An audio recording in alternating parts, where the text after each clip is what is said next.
So welcome back, guys, to another video, and today I wanted to talk about my bucket list of games. I'm Mr. Bucket. Toss your balls in my top. I'm Mr. Bucket. No, not that kind of bucket game. I'm talking about your backlog. All of us are guilty of it. I know you that are watching, you're guilty of it. I'm guilty of it. Probably that person over there, the weird-shaped head, they're probably guilty of it too. Where we get these games we absolutely enjoy, we absolutely love, and for some reason, we never finish them.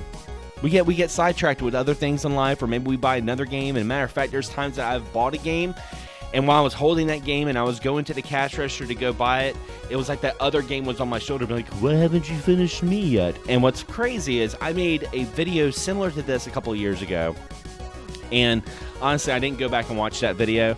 I know one game that was in that list is a game that I still haven't finished, and honestly, I'm not going to finish it because, let's be real, fuck Mass Effect. Why would you say that? Fix it. Why would you say that? And there went my thumbs downs. There went my thumbs downs in this video. But anyway, so the first game I want to talk about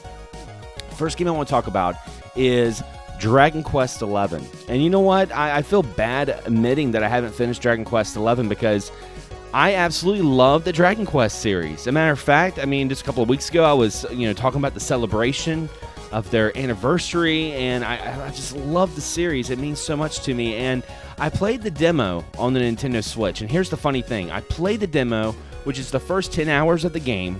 I beat the demo, and the experience that you get from that demo carries over to the retail release.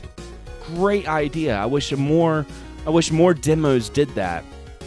But Animal Crossing happened, honestly. I'll be honest. I'll be frank. Animal Crossing happened. And what the ironic thing is, I'm not playing Animal Crossing anymore. I mean, matter of fact, my villagers are probably having a candlelit visual wondering why the hell I'm still in my house after all these months. They probably think I'm like dead and being eaten by cockroaches and all sorts of stuff. But anyway, I still haven't played Dragon Quest XI. I need to sit down and actually pick it back up and play it. But yeah, that's definitely one of the first games on the list.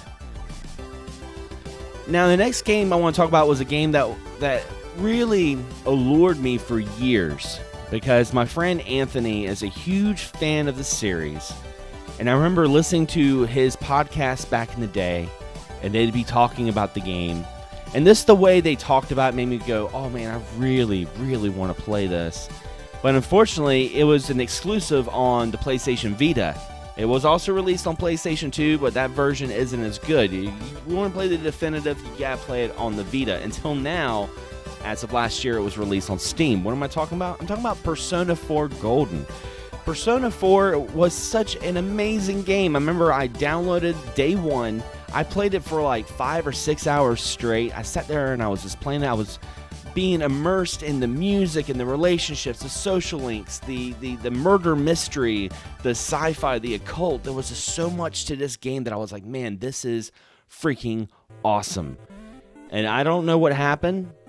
As a matter of fact, I can't even remember what game I started playing to take its place, but I still think about Persona 4 Golden. And the sad thing about it is Persona 4 is one of those games that is very big. It's one of those games that take a lot of hours. It's one of those games that have multiple endings, so there's a lot of replay value. And honestly, sometimes that kind of intimidates me a little bit, to be honest, and it makes me kind of not really lose interest, but kind of shy me away from it. Sometimes I have a bad habit of doing that. Plus, I have the attention span of a freaking squirrel, so it's nuts. But it's one of those games that I definitely want to go back to and play because it's definitely a very, very special title. Now, the next game I want to talk about is a game I definitely want to go back and play, but honestly, I don't even own it anymore. I ended up selling it on eBay, and I bought some other game. Can't even remember what game it was, but Octopath Traveler on the Nintendo Switch. Shame on me for not finishing Octopath Traveler. I played the demo to that, just like Dragon Quest XI. The progress carried over to the actual game. I played the actual game. I put maybe about 25 hours into the game. Was absolutely loving it. then I guess I was just short on funds, and some other game that was coming out really made me go, oh man, I gotta get this game. So I ended up selling my copy of Octopath, and now I kind of regret it because my brother-in-law, he's actually playing Octopath right now, and his enthusiasm for the love of that game is making me go back and be like, oh man, I really wish I could play that again, because it is a very special Square Enix JRPG. They went back to the old formula and with this new robust style. I mean, a lot of people compare it to almost like an updated Super Nintendo JRPG, but I'll be honest, I get a lot of PlayStation 1 vibes with those 2D sprites and the 3D rendered backgrounds. Is just something special about it. And it's on Steam now. I could get it on Steam, or I could maybe bite the bullet and rebuy it on the Nintendo Switch if I find a cheap copy of it. But I still have my save file. That's what keeps me going. And in this next game, I'm going to blame you. This is why I haven't finished the game, because it's been up my ass.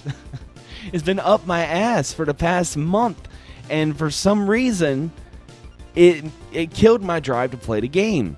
And it's terrible because the game's not that old, and I love it, but I see it all over social media. It makes me not even want to play it, and that is Resident Evil Village. Resident Evil Village is such a great new Resident Evil game. It's got remnants of Resident Evil 7, Resident Evil 4. I love the atmosphere. I love being inside that European town, and it's dark and dingy, and the castle made me think of like Castlevania, and I mean there's a lot of things that I really loved about this game. But it's been everywhere online, and I don't know why, but it's just kind of like killed my drive. Has that ever happened to you guys? Have you ever wanted to like a game, but the hype has been so real, and there's nothing wrong with hype, but the hype's been so real that it kind of kills your drive. So it's like you spend all day seeing it, you don't want to go and experience it. It's a really weird thing. I need to get over it. And the last game I want to talk about, honestly, I have a pretty good excuse. I don't have an excuse now why I'm not playing it, but I have an excuse of why I stopped playing it and why it's in my bucket list. And that is Yakuza Like a Dragon. Now, you guys know I'm a huge Yakuza fan. James, my co-host from XS Gaming Podcast, he's the one that got me into the series, and I fell in love with it after I played Yakuza 0 on the PlayStation 4, and I've been playing them for the past couple of years. RGG Studios has been putting out like 2 releases every single year, and I've been getting them day one, beating them and playing them, and really, really enjoying it. And Like a Dragon is a totally different game from all the other games in the franchise, because it's a turn-based RPG, which I absolutely love. I actually really like the new style of Like a Dragon. That's not what made me want to stop playing it. Matter of fact, I love the character development. I love the battle system. I love the party system. It's Yakuza. I love it. But honestly, shortly after that game came out, I went through some life changes, and I wasn't home for like 2 months. And my PlayStation 4 was at my house. So I went 2 months without playing the game. By the time I came home and got everything settled and my life back in order, I never picked the game back up. And, unlike most RPGs, what I like about Like a Dragon is I know I can go back and play it. I know exactly what's going on. Have you ever had that issue before, that you've put a game down and you went and picked it back up and you're just like, well, what was I doing? Well, what was I doing? What am I doing now? It happened to me actually with Wind Waker. I put Wind Waker down and then picked it back up, and I just saw Link in the middle of the ocean on a ship with the music playing. I'm just like, okay. And just shut it off and start playing like Mario Kart Double Dash or something. But yeah, those are some of the games on my bucket list that I definitely need to go back and pick up and play. But what are some of your bucket list games? Leave a comment below. I'd love to hear some of your thoughts. I'd love to hear some of your reasons why you haven't picked the game back up. I mean, let's share. Let's share some of these stories. And if you enjoyed this video, don't forget to subscribe, but also hit that bell notification so you're notified on all future videos that come out on this channel. Anyway, guys, as always, thanks for watching. Thanks for subscribing. And as always, happy gaming.